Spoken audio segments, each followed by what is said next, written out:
Hello বন্ধুরা, ফার্মে এসে মন ভরে স্ট্রবেরি আইসক্রিম খেয়ে এখন আমরা স্ট্রবেরি তুলতে যাচ্ছি। এখানে দেখো গাছে কত রং বেরঙের ফুল ফুটে আছে। এটা ফার্মের গার্ডেন সেন্টার।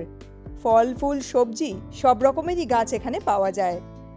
যাই হোক, দেখো সামনে লেখা আছে acres pick your own wagon boarding. এখান থেকেই আমরা ট্র্যাক্টরে চড়ে স্ট্রবেরি ফিল্ডে যাব। সবার আগে বিদ্যুৎ এখন টিকিটগুলো কেটে নিচ্ছে। ওই যে ট্র্যাক্টর এসে গেছে। এখানে সিজন অনুযায়ী নানান ধরনের ফল ফুল সবজির চাষ হয়।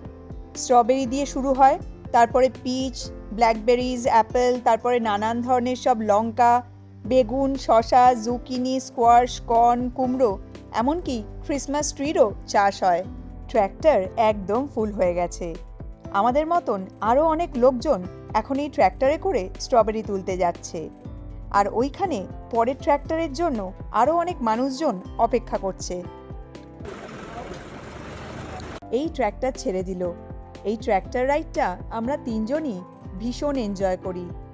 মিষ্টুর সেই 2.5 বছর বয়স থেকে ওকে নিয়ে প্রতি বছর আমরা প্রায় 3 থেকে 4 বার বছরের বিভিন্ন সময় এই ফার্মটায় আসি। এই ফার্মটায় আসতে আমরা তিনজনই খুব ভালোবাসি।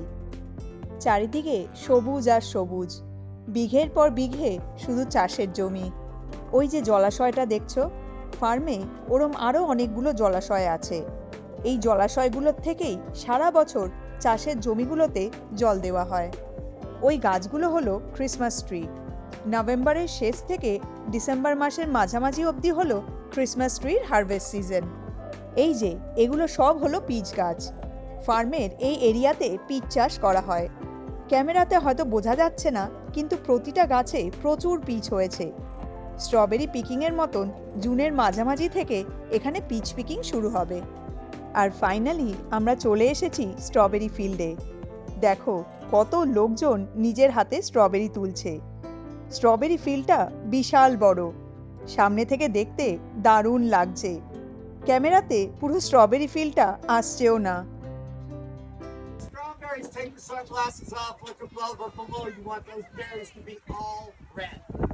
যাই হোক, আমরা তাহলে এবার আস্তে আস্তে ট্র্যাক্টর থেকে নামি।